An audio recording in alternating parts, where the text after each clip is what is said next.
Assalamualaikum warahmatullahi wabarakatuh. My name is Fariza Aisyah binti Muhammad Iqbal, and today I will be presenting on the Korean financial crisis 1997. Before we dive into the crisis itself, let us look at the financial sector environment before the crisis. The Korean financial system comprises of three main types of institutions: commercial banks, specialized and development banks, and non-bank financial intermediaries. In addition, there is also an informal curb market. Commercial banks account for half the assets of the financial system. It is engaged in both traditional short-term banking operations and long-term financing of the corporate sector. Until the creation of Consolidated Supervisory Board, as of April 1998, commercial banks were supervised by the Office of Bank Supervision at the Bank of Korea. Specialized and development banks account for about 17% of the financial system assets. It is either partly or wholly owned by government, and it was established in 1950s to 60s to provide funds to specific strategic sectors. These banks have traditionally not been subject to the same prudential standards and supervisions as a commercial bank, and were overseen by the Ministry of Finance and Economy until April 1998. Non-bank financial intermediaries account for 30% of the financial system assets. It comprises of investment institutions, saving institutions, and insurance companies. It is directly or indirectly owned by chaebols, which are family-owned businesses, and other large shareholders. It is used to finance activity within the chaebol group. In addition to that, an informal curb market also exists. The main lenders in these markets are rich individuals and lending brokers, and the main borrowers are small-medium enterprises with poor credit standing and individuals with limited access to formal financial institutions. Moving on, let's look at the origin of the crisis. The seeds of the crisis that broke out in December 1997 were sown over many years. Korea's industrialization strategy was based on fostering the growth of the chaebols conglomerates, which channeled household savings into investment and expansion into new export markets. In 1980s and early 1990s, Korea's private savings exceeded 25% of the GDP. Reflecting this strategy, by 1997, the Korean economy was dominated by large corporations, which were highly dependent on borrowing, particularly from the banking system. The high leverage ratios of the chaebols and their low profitability made them very vulnerable to any shock to their cash flow. The health of the banking system, in turn, was extremely dependent on the viability of the chaebols. Banks were highly exposed to them, both directly through loans and discounts and indirectly through the guarantee of corporate bonds and commercial paper. A history of government involvement in bank lending decisions had hampered the development of a commercially oriented and sound banking system. As a result of a tradition whereby the government ensured the financing needs of corporations and implicitly underwrote banking risks, banks had developed limited skills in credit analysis and risk management, and they financed expansionary plans of corporations without provisioning adequately for possible loan losses. Although the financial system had been gradually liberalized and the government had greatly reduced its involvement in bank lending decisions, substantial moral hazards remain, reflecting the implicit assumption that the government stood behind the banking system and large corporations were too big to fail. Weak regulatory and supervisory arrangements allowed banks to incur in excessive risk without building a capital base to withstand shocks. There were inadequate accounting rules, lax prudential standards, and supervisory forbearance were major deficiencies of Korean financial system. Loan classification procedures and provisioning rules were backward-looking, attributing high value to the presence of collateral and making the classification heavily dependent on the extent and duration of the past. Assessment of future repayment capacity or potential problems related, for example, to large exposures to a single group, carried very little weight. These loose prudential regulations allowed banks to build in risky portfolios and to report profits and capital adequacy ratios that did not fully reflect their true financial position. During 1994 to 1996, Korean corporations undertook major investment expansions with the goal of increasing their market share in critical export market at the expense of low profits. Because of this market share strategy, Chaeble's net profit margins had been declining since the late 1980s, a trend interrupted occasionally by peaks in the price of memory chips, Korea's most profitable export. As an example, in 1996, the average return on equity of Korean chaebols was 2.5%. They also diversified into new industries, often unrelated to the core business of the group. Investment and exports, as well as outputs, rose sharply during this period and caused an economic boom. This expansion was financed mainly through borrowing from domestic financial institutions. In 1997, 50% of manufacturing firms outside financing was borrowing from banks, with NBFIs playing an increasingly important role. During 1996 to 1997, Korea's terms of trade deteriorated by more than 20% cumulatively. The sharp fall in export prices, mainly reflecting the glut in the semiconductor markets and a decline in foreign demands, resulted in substantial losses in the export sector.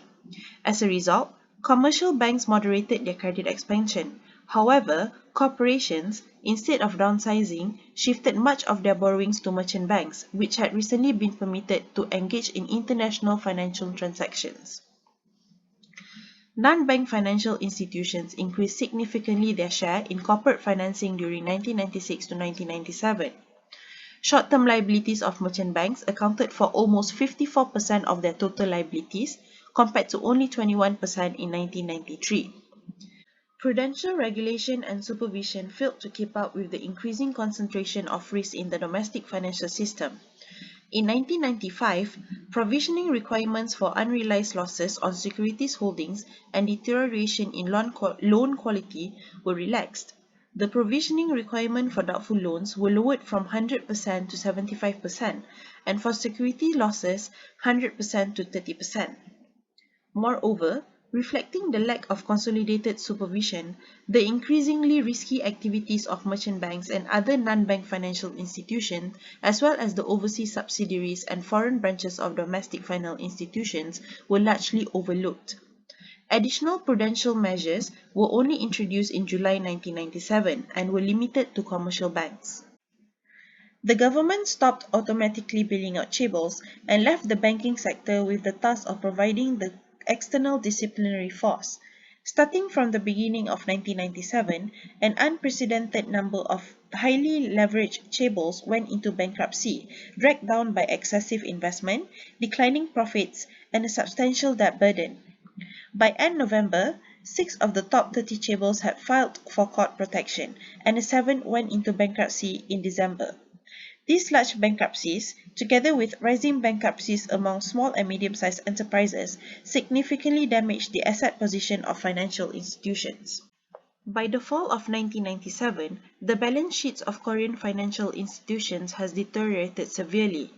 The share of non-performing loans in total assets of commercial banks had increased by about 70% between December 1996 and September 1997, and amounted to about 80% of banks' capital.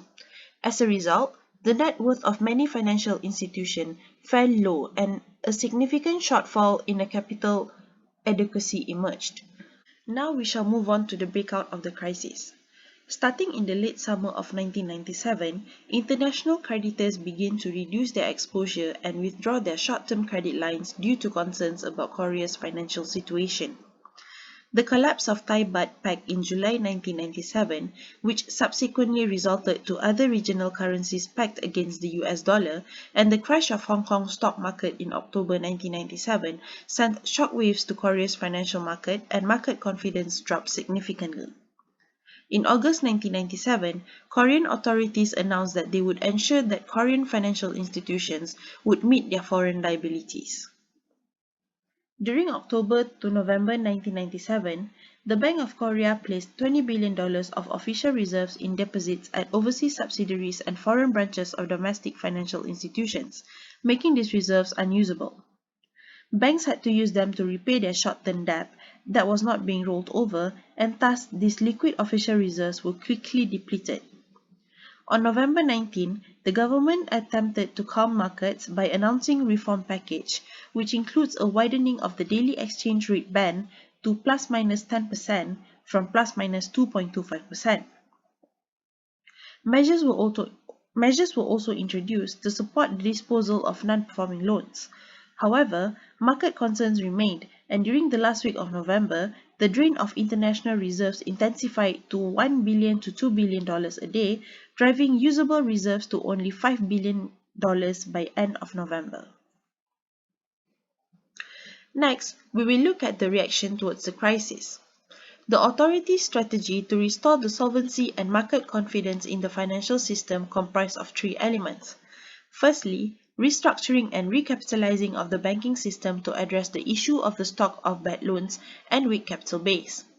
Secondly, increasing the commercial orientation of the financial system and strengthening its supervision and management. This is to prevent the recurrence of similar problems in the future. And thirdly, starting a program of corporate restructuring, which is closely linked to the restructuring of financial sector, hence addressing the problem of corporate sector, especially major chaebols. As the period will take some time, as an interim measure and to maintain public confidence in the banking system during the period of restructuring and recapitalization, the government guaranteed all deposits of financial institutions until the year 2000 and provided liquidity support to banks that needed it. The government also undertook important reforms of the institutional setup. Laws were passed in December 1997, where the independence of Bank of Korea was strengthened and consolidated all financial sector supervision in a single Financial Supervisory Commission (FSC), which is separate from the government.